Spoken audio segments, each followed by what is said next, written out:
Something that comes up all the time is how hard it can feel to speak English when others laugh or judge.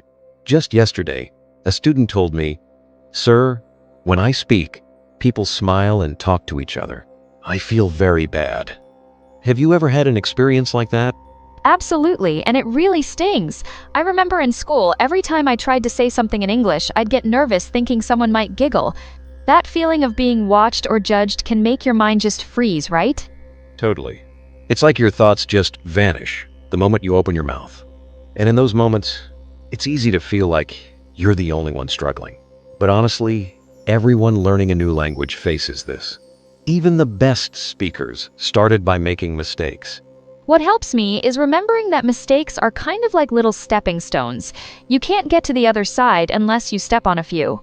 Sometimes, just knowing that everyone messes up can take the pressure off, even if it's just a tiny bit. That actually reminds me, practicing simple sentences is one of the best ways to build up that confidence.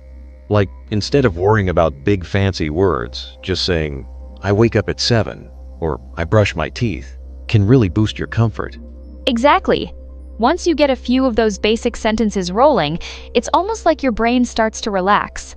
I used to stand in front of the mirror and say my routine, "I eat breakfast." I go to school over and over until it felt natural. That's a great tip. It's all about repetition, isn't it? When you say things out loud, even if it feels silly, your tongue gets used to those sounds.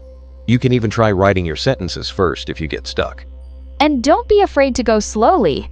I always thought speaking fast made me look fluent, but taking my time actually made me clearer and it took the nerves down a notch. Funny you mention that. The simple present tense is perfect for talking about daily life. Think of how many things you do every day. You can turn each one into a short English sentence. I go to school. She eats breakfast. We play football. What surprised me most is how switching from I to he or she just means adding an S, like I play becomes he plays. I used to forget that all the time, but practicing both versions really helps it stick. Absolutely. And if you make a mistake, no big deal. Just try the sentence again and keep going. The best part? You can do this with anything. Talk about your family, your friends, or even what you like and don't like. And that's how you start real conversations. Short questions and answers. What do you eat for breakfast? I eat eggs. Keep it simple, and suddenly English feels a lot less scary. So, sometimes the nerves come back, especially if you forget a word or get stuck. It's totally normal. The trick is to keep going. Maybe use a simpler word, or just pause and breathe. Definitely. There have been times when my hands literally shook while speaking, but once I slowed down, smiled, and remembered that even native speakers get stuck, it made things so much easier. And you don't have to do this all at once. Start with yourself. Practice in front of the mirror. Then try a friend.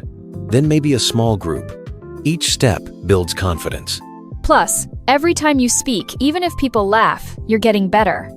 One day, they'll stop laughing and listen because your speaking will be strong and clear.